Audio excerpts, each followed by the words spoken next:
ವಂದನಾ ಕೇಳಿದಿರಿ. ಆಕಾಶವಾಣಿ ಮಂಗಳೂರು. ಈಗ ಕೇಳಿ ಕೆನರಾ ಬ್ಯಾಂಕ್ ಚಿಂತನ. ಪ್ರಾಯೋಜಕರು ಕೆನರಾ ಬ್ಯಾಂಕ್.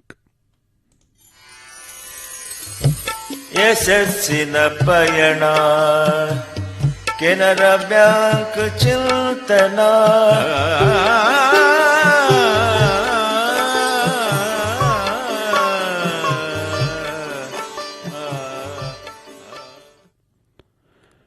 ಭಾರತಿ ರಘು ಮೂಡಬಿದರೆ ಅವರಿಂದ ಚಿಂತನ ಕೇಳುವಿರಿ. ಬಾನೊಣವೆ ಬಾನೊಣವೆ ಬಾನನ್ನ ಮನೆಗೆ, ಬಾನೊಳಗೆ ಹಾರಿ ಬಲು ದಣಿವಾಯ್ತು ನಿನಗೆ. ಜೇಡವೊಂದು ತನ್ನ ಸುಂದರವಾದ ಬಲೆಯೊಳಗೆ ಕುಳಿತು ನೊಣವನ್ನು ನಯವಾಗಿ ಕರೆಯುತ್ತದೆ.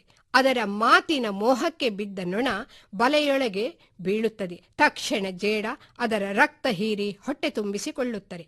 ಕವಿಯೊಬ್ಬರು ಈ ದೃಶ್ಯವನ್ನು ಅತ್ಯಂತ ಭಾವಪೂರ್ಣವಾಗಿ ಬರೆದಿದ್ದಾರೆ.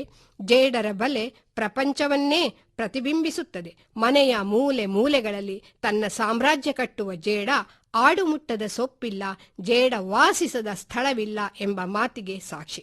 ಅಂಟಿನ ದಾರ ಹಿಡಿದು ಅದು ಅಂಟಾರ್ಟಿಕದಿಂದ ಮರುಭೂಮಿಯವರೆಗೂ ಕಾಲಿಟ್ಟಿದೆ. ತನ್ನ ದೇಹದ ಹೊರಬರುವ ಅಂಟಾದ ದ್ರವದಿಂದ ಅದು ಕಲಾತ್ಮಕವಾಗಿ ಬಲೆನೆಯುತ್ತದೆ. ಅದರಲ್ಲಿ ಸಿಕ್ಕಿ ಬೀಳುವ ಕೀಟಗಳು ಮತ್ತೆ ಹೊರಬರಲು ಸಾಧ್ಯವಿಲ್ಲ.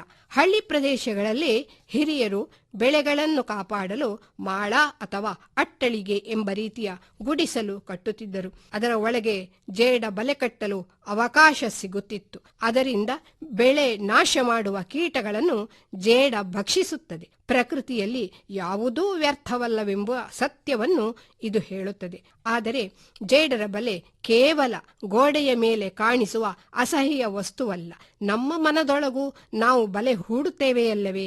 ಅಹಂಕಾರ, ನಕಾರಾತ್ಮಕ ಚಿಂತನೆಗಳು, ಇವುಗಳಿಂದ ನಾವು ನಮ್ಮ ಮನಸ್ಸನ್ನೇ ಬಂಧಿಸುತ್ತೇವೆ. ಇಂತಹ ಮನೋಬಲೆಯಿಂದ ಪಾರಾಗಲು ಸತ್ಸಂಗ, ಒಳ್ಳೆಯ ಆಲೋಚನೆ, ಯೋಗ, ಧ್ಯಾನ ಇವೇ ಶುದ್ಧೀಕರಣದ ಮಾರ್ಗಗಳು. ಒಮ್ಮೆ ರಾಜನೊಬ್ಬ ತನ್ನ ರಾಜ್ಯ ಕಳೆದುಕೊಂಡು ಗುಹೆಯೊಳಗೆ ಅಡಗಿಕೊಂಡಿದ್ದ. ಶತ್ರುಗಳು ಸಮೀಪ ಬಂದಾಗ ಆ ಗುಹೆಯ ಬಾಗಿಲಿನಲ್ಲಿ ಜೇಡನ ಬಲೆ ಕಂಡಿತು. ಶತ್ರುಗಳು ಇಲ್ಲಿ ಯಾರೂ ಇರಲಾರರು, ಬಲೆ ತುಂಡಾಗಿರುತ್ತಿತ್ತು ಎಂದು ಭಾವಿಸಿ ಹೋಗಿಬಿಟ್ಟರು. ರಾಜ ಬದುಕಿ ತನ್ನ ರಾಜ್ಯವನ್ನು ಮರಳಿ ಪಡೆದನು. ಆ ಬಲೆ ಅವನಿಗೆ ಧೈರ್ಯ ಮತ್ತು ದೃಢ ಸಂಕಲ್ಪದ ಪಾಠ ಕಲಿಸಿತು. ಜೇಡರ ಬಲೆ ಕೈಮಗ್ಗದ ಆವಿಷ್ಕಾರಕ್ಕೂ ಸ್ಫೂರ್ತಿ. ಹಿಂದಿನವರು ಗಾಯವಾದಾಗ ಜೇಡನ ಬಲೆಯ ಬಿಳಿಯ ಭಾಗವನ್ನು ಬಳಸುತ್ತಿದ್ದರು ಎಂಬ ನಂಬಿಕೆ ಇತ್ತು. ಈಗ ಔಷಧಿಗಳ ಕಾಲವಾದರೂ ಅದರ ಹಿಂದಿನ ವೈಜ್ಞಾನಿಕ ಅಂಶ ಮನನೀಯ. ಮಾರಕ ಕಾಯಿಲೆಗೆ ಮಾರಿಯಾದಂತಹ ಅದೆಷ್ಟೋ ಕ್ರಿಮಿ ಕೀಟಗಳನ್ನು ಜೇಡ ತಿನ್ನುತ್ತದೆ. ನಮ್ಮ ಮನೆಯೊಳಗಡೆ ಕಟ್ಟಿದ ಜೇಡರ ಬಲೆಯನ್ನು ಗುಡಿಸಿ ತೆಗೆಯುತ್ತೇವೆ. ಆದರೆ ಮನೆಯ ಹೊರಗಡೆ ಯಾವುದೋ ಒಂದು ಮೂಲೆಯಲ್ಲಿ ಜೇಡ ಬಲೆ ಕಟ್ಟಲು ಅವಕಾಶ ನೀಡೋಣ. ಇಂದಿನ ಸಮಾಜದಲ್ಲಿ ಇನ್ನೊಂದು ರೀತಿಯ ಜೇಡರ ಬಲೆ ಇದೆ.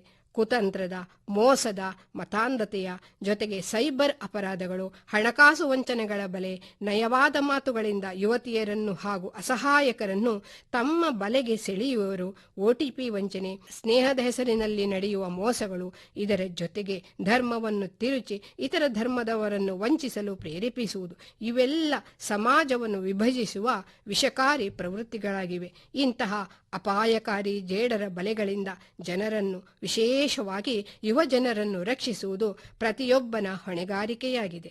ಹೊರಗಿನ ಜೇಡನ ಬಲೆಯನ್ನು ಪೊರಕೆಯಿಂದ ತೆಗೆದುಹಾಕಬಹುದು, ಆದರೆ ಮನದೊಳಗಿನ ಬಲೆಯನ್ನು ತೆಗೆಯಲು ಜಾಗೃತಿ, ಚಿಂತನೆ ಮತ್ತು ಸಕಾರಾತ್ಮಕತೆ ಅಗತ್ಯ. ನಾಳೆ ನಮ್ಮ ಮನೆಗೂ ಮನದೊಳಗೂ ಬರುವ ಆ ಜೇಡರ ಬಲೆಯಿಂದ ಪಾರಾಗಲು ಮುಂಚಿತವಾಗಿ ಎಚ್ಚರಗೊಳ್ಳುವುದು ಅಗತ್ಯ. ಇದುವರೆಗೆ ಭಾರತಿ ರಘು ಮೂಡಬಿದರೆ ಅವರಿಂದ ಕೆನರಾ ಬ್ಯಾಂಕ್ ಚಿಂತನ ಕೇಳಿದಿರಿ. ಕಾರ್ಯಕ್ರಮದ ಪ್ರಾಯೋಜಕರು ಕೆನರಾ ಬ್ಯಾಂಕ್.